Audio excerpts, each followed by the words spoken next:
Welcome back to Fresh Off the Set. I am Sarah Jenkins. And I'm Elora Murray. And this week we're so excited because love is in the air. Elora it sure is. You're getting married so soon. Oh my gosh, it is coming up so quickly.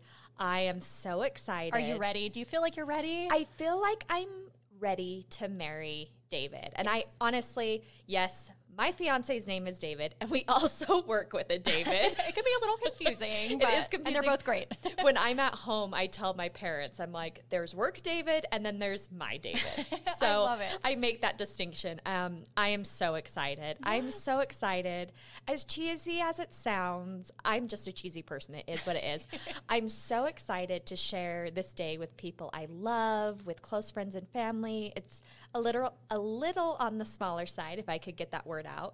But I'm just excited to spend that day with David, who is just truly such an amazing human. It's such an exciting time. Tell me, and you said you feel like you're as ready as you can be, right, for the wedding. Do you have all the details like planned out? Because I feel like it's such a stressful time too, right? If I'm being honest, like I'm gonna say we have things planned out. What happens the day of happens.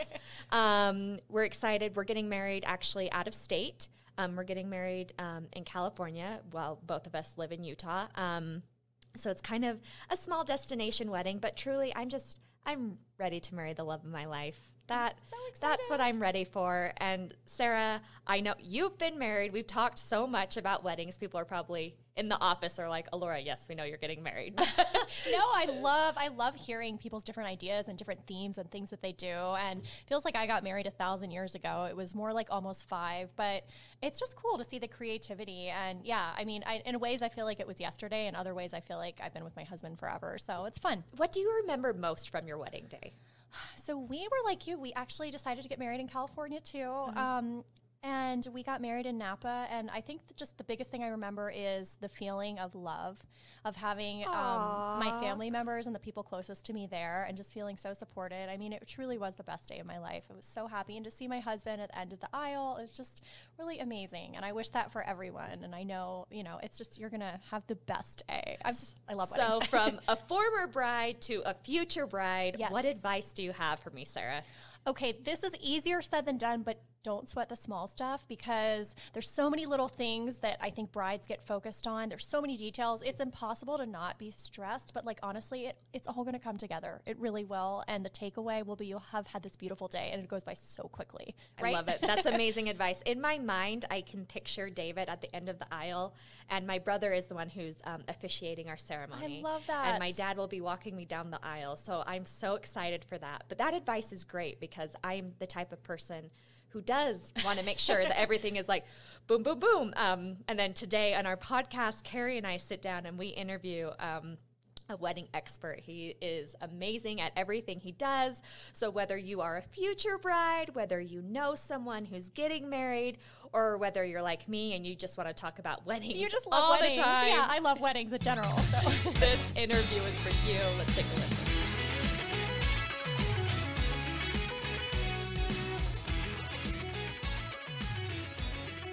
We have a wedding planner in the room with us. It's wedding season. Dun, dun, dun, dun, and one of our very own is getting married in a few weeks. Who would that be? It's coming up so fast. Oh, it is right around the corner. And I am so excited. Hopefully everything goes smoothly.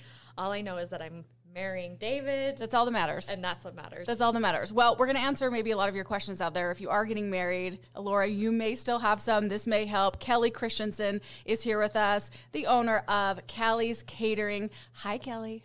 Well, hello, young ladies. How are you today? Oh, young ladies, I like this. We need to have you on more often. This is good. This is so good. Okay, let's talk about how did you get into the wedding game? Because you own Callie's Catering, very popular business here in Utah. So we actually had always done weddings a little bit on the side, mainly company barbecues and that. But we were actually at an event one day, and it was a wedding, and we were serving the food, and all of a sudden the photographer in this room of like 300 people just started screaming at the top of her lungs, "We're cutting the cake!" Oh my, that's intense. Come watch us cut the cake. And of course, no one paid attention. And so I went over to her and I was like, do you want me to like take this mic and like announce that you're cutting the cake? And she's like, that'd be great. So, you know, I grabbed the mic and was like, ladies and gentlemen, we're cutting the cake. Come on down. Nice. Thought I was cool Kelly. at the time. And then over the course of maybe half a dozen events or so, what we were noticing is the stress points of a wedding. And they were all these simple things like who MCs the wedding? Who does say we're cutting the cake, throwing the bouquet? Who pushes play on this? Who empties the trashes? Who keeps the tables clean? When you do a send-off and they're all running off to sparklers, who gets those sparklers? Who lights them so they don't burn out? And all that. So we found all these like little stress portions of a wedding. And then in my planning meeting with my next wedding, we just kind of brought them all up. And I said, oh, don't worry, we do that. We MC. And my whole crew's like, we do? It's like, we DJ. We have a sound system. Well, we do now. Yeah. We do chairs. Don't sweat. We'll cover everything. But what we tried to do and where it ended up being was we became an in-house one-stop shop, with the exception of a few specialties, you know, like cakes, photographers, videographers, and that we became a wedding planner and day of coordinator for all our events that we were doing. And that just became a referral thing. Everyone's like, you got to use this company. They do everything for you. They took the stress out of it, et cetera, et cetera. And so that was probably maybe 7-8 years ago that all took place. And I think last year in 2021, we did 571 wedding events. Oh, wow. And so you got to have a lot of crews and some great staff, which we do. But that's kind of where it went. That's how we got into the wedding business. Yeah. You know, that's how you built your reputation, is because people know you take the stress away from their important day, and that's the most important thing. There you go. And Kelly, I got to ask you, I have been thinking about this the entire time I'm planning a wedding. Talk to me about trends. What's in with food? What's in with colors? What's in with decor? So, I mean, we've gone through a lot of stages, right? Mm-hmm. And they all kind of blend together. You know, some people call shabby chic boho. Some people call boho rustic. And it kind of just keeps going. We definitely went through that boho phase, right? And it was really pretty. And now in 2021, it was very clean, very lots of greens and whites, not so much color in like the floor. The floor was more elegant as opposed to just super springy or super fall. Very elegant, very classic. Simplistic. Yeah, really simplistic. And they were we call them very clean weddings. This year is really cool in the fact that it's just trending into kind of the black and white. Ooh, that's very like classy. classic wedding. Yeah. That gives I me like kind of that. like Oscar vibes, like Yeah. black tie vibes. Okay. It's really cool to plan and see it come together, and how brides are.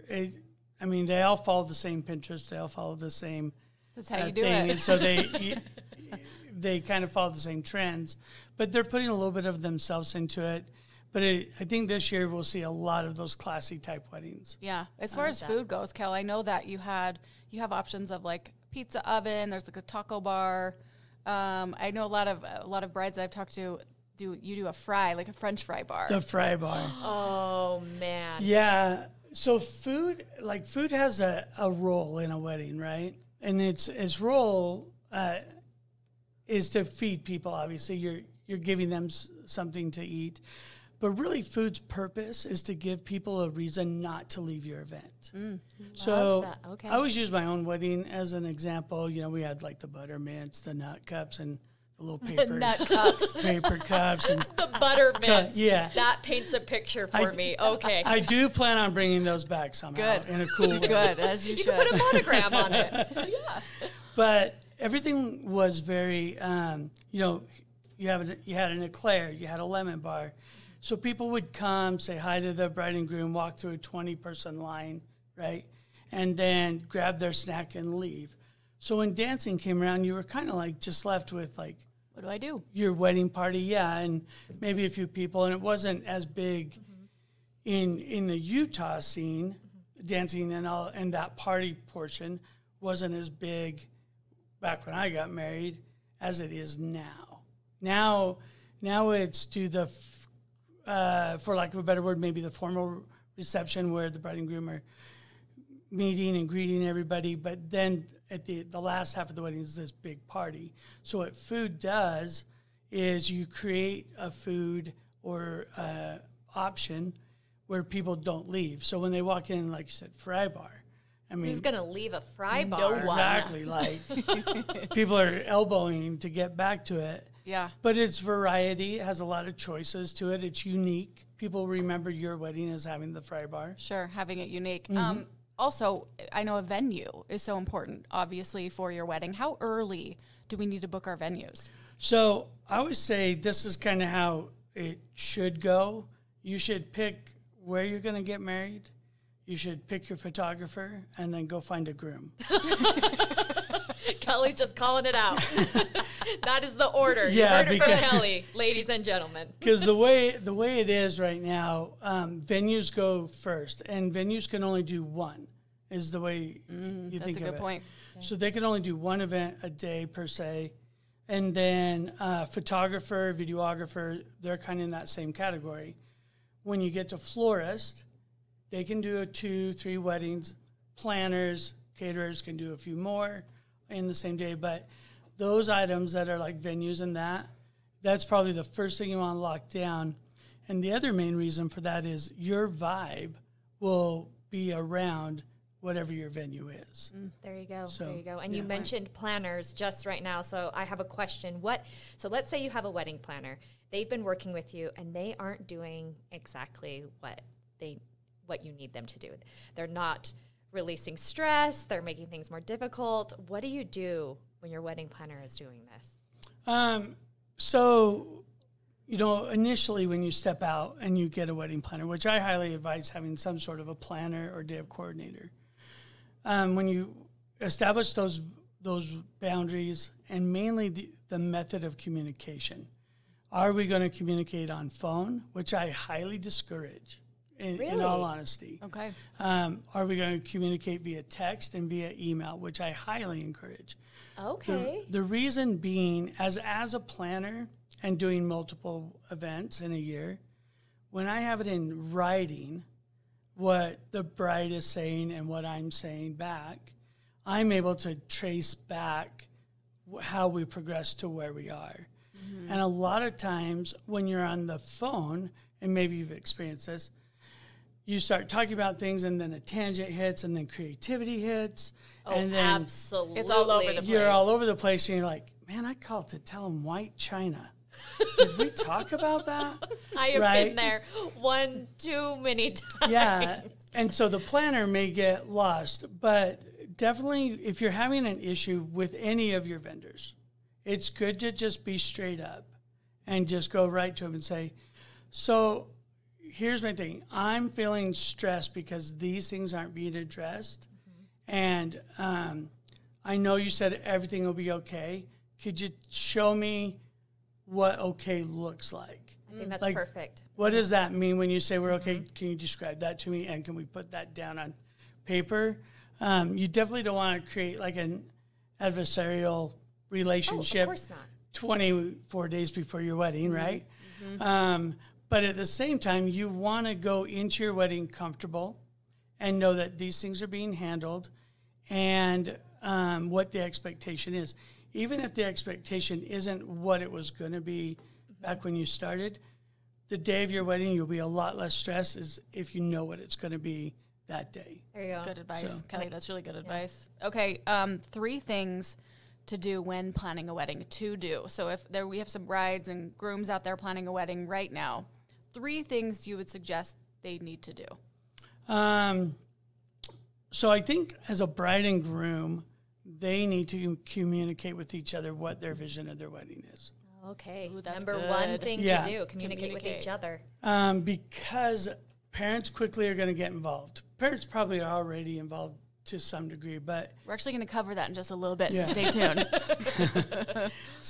but you want to know what your vision is. Like, what are we trying to get out of our wedding other Okay. than being together forever, right? Sure. Right. Okay. What do we want to do? Do we want it to be a party? Do we want it to be like my mom's? Do we want it to be like my brother's? Do we want it to be like our friends? Do we want it to be totally unique? So establish between the two of you what it is you want in a wedding. Okay. Number 1. Perfect. That's good. Number 2 would be get with a planner. That planner there's a lot of professional planners. They do phenomenal jobs. I recommend a certain portion of all our clientele to them. But there's a lot of people who just have experience in the wedding world. So a planner might just be someone who has experience, who can sit down with you and listen to what you're looking for and then say, okay, the reality of that is this or that. And yet that can happen or this can happen. So I guess it would be seek a professional. That's good. That's good. Okay. Do you have a third one too? So then the third one is plan your wedding and then let the plan happen. The one thing that helped us in our company really understand is we interviewed a bunch of couples. What we were doing is we were interviewing the parents of the couples we were planning for. And we asked them, what do you remember about your wedding? And the answer was, I remember being up till like 2 a.m. and we had to borrow a ladder and we spent 3 days returning things. Oh, no one wants that. Well, that's their memory, right? Because that was their job and that's what they did that day. And so as we shifted and started working with people, our goal was we want your memory to be like, oh, we enjoyed the night. We watched the couple, live their dream. We talked to all our friends. We had a good bite to eat and everything. And they don't even mention setup, planning, breaking down, any of that stuff because they put all that time up front and then they went in and enjoyed the party that they planned. So plan and enjoy. Yep. Plan and enjoy. Okay. 3 things people should not do. You should not do it yourself. Okay. Don't do it yourself. I mean, in all honesty, there is a DIY portion and budgets differ, right? And there's a need for DIY in a lot of ways. And so many people have talent that they can lend to a wedding. What you want to do, though, is if you're going to be involved in that portion, make sure you're only involved in the beginning of it and that there's someone that's getting that handed off to them and they're going to run with what you tell them to do. Okay. That would be probably my number one thing. You want to have that memory of your day, not the memory of all the work. Yeah. Exactly. Right? Yeah. Okay. Anything else you should not do? I would say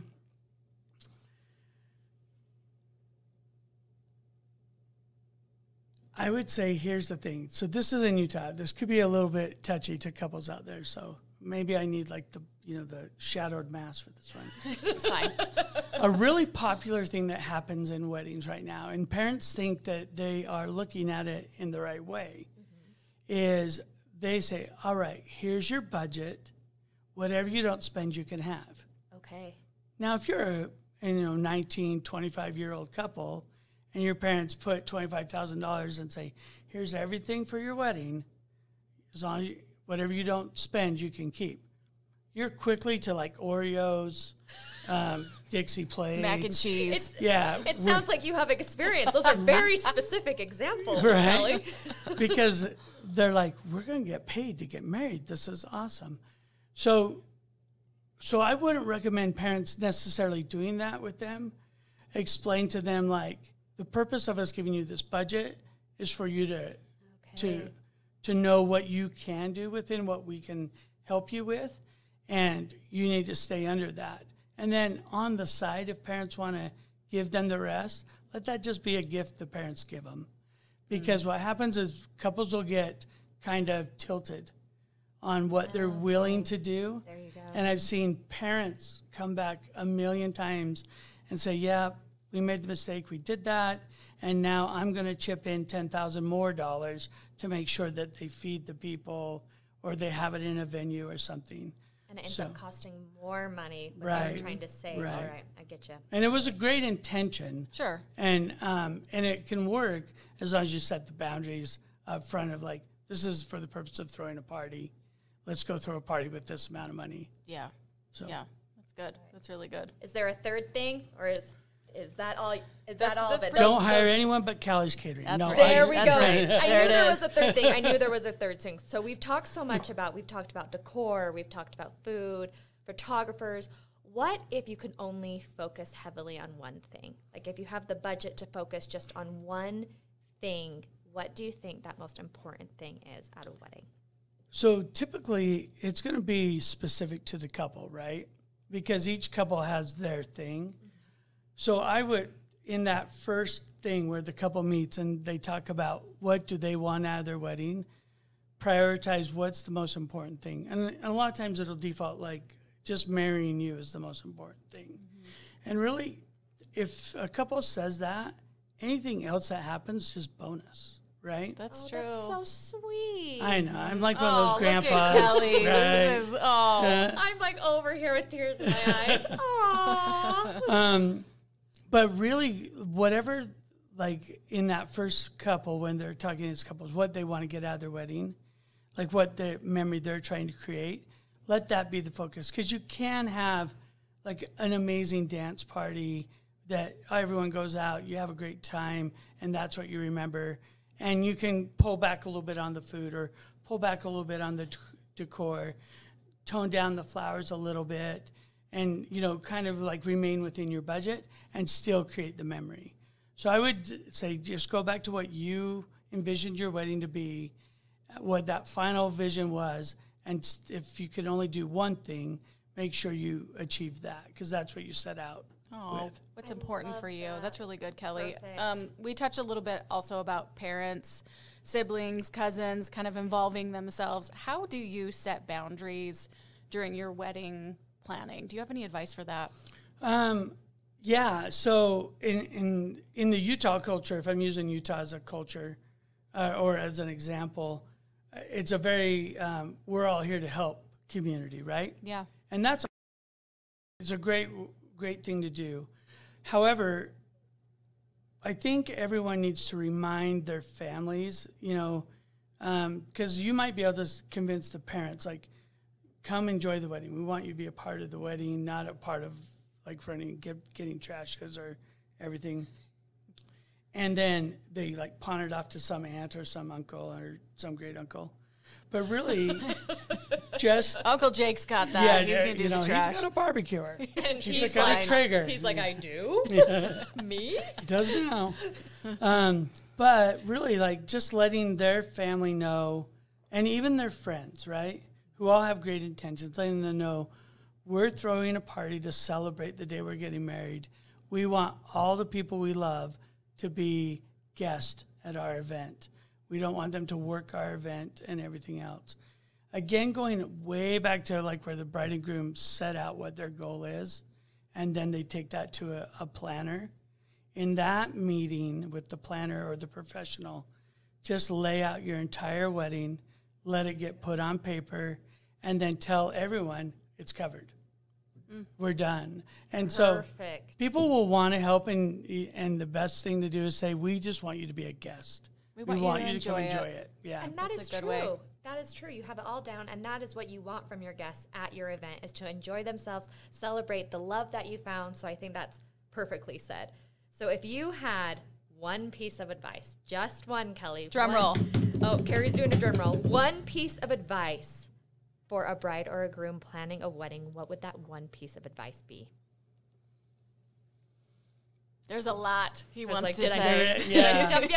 It wasn't meant to be a trick question. I really want to know. There's a lot. I think the one piece of advice I would give a couple getting married and planning their wedding is really plan it so you can remember it. Oh, that's lovely. Yeah. You want to walk away with the memory. So there's a lot you can do, a lot of tricks that you can have, fun stuff, but really plan a wedding that you're going to remember and that your kids are going to want to hear about, pull the books off the shelf and look at, all that stuff. Create that, because that's a generational thing that'll go on and on. Oh, well, there you go, sweet. Kelly. That is so sweet, Kelly. Really quickly, I want to ask you, speaking of like making it memorable, is there like, what's one crazy thing that someone has asked you to do if you could do, and did you make it happen? Could you not make it happen? You probably get a lot of crazy requests. There are some crazy requests. Yeah, you're not wrong. Like, did someone want a cow at their wedding just for aesthetics? He gets these big eyes. You're taking him back to a place he doesn't want to go. Yeah. Right? My PTSD is sinking in. Probably the craziest thing we did for a wedding really was they had found a beautiful spot in the middle of nowhere, like nowhere. And they wanted to bring everybody in and have this beautiful wedding in what was an amazing thing.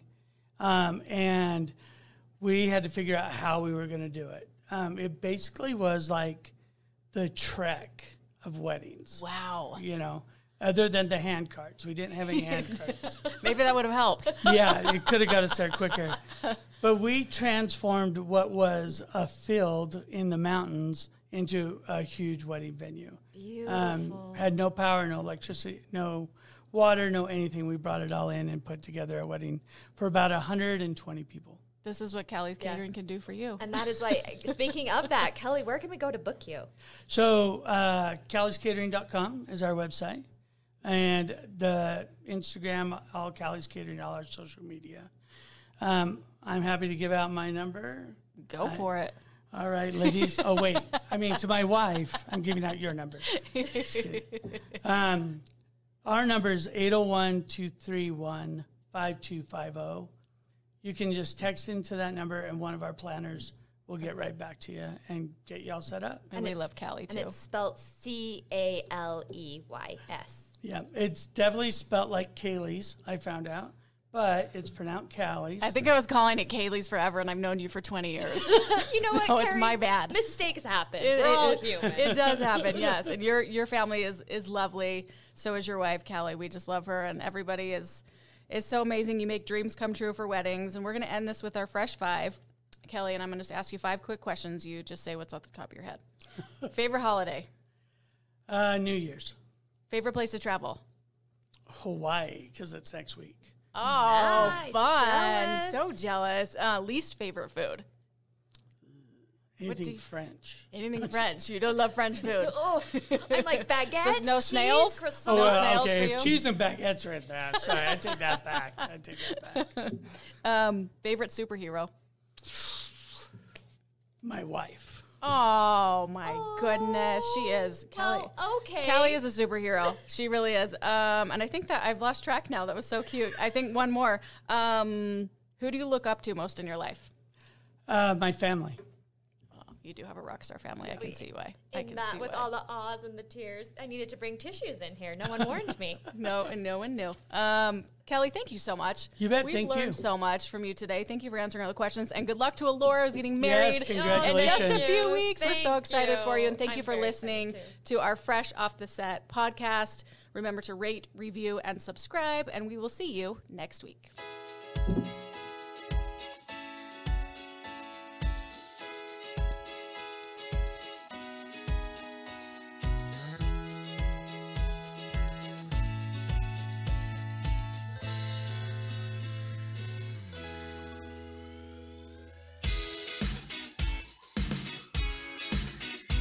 Congrats, you made it to the end. If you want to continue to freshen up your day, you can watch us on Fresh Living every weekday on CBS Channel 2 in Utah at 1 o'clock. You can also watch us on our YouTube channel, KUTV Fresh Living, and follow us on social media. We will see you next week.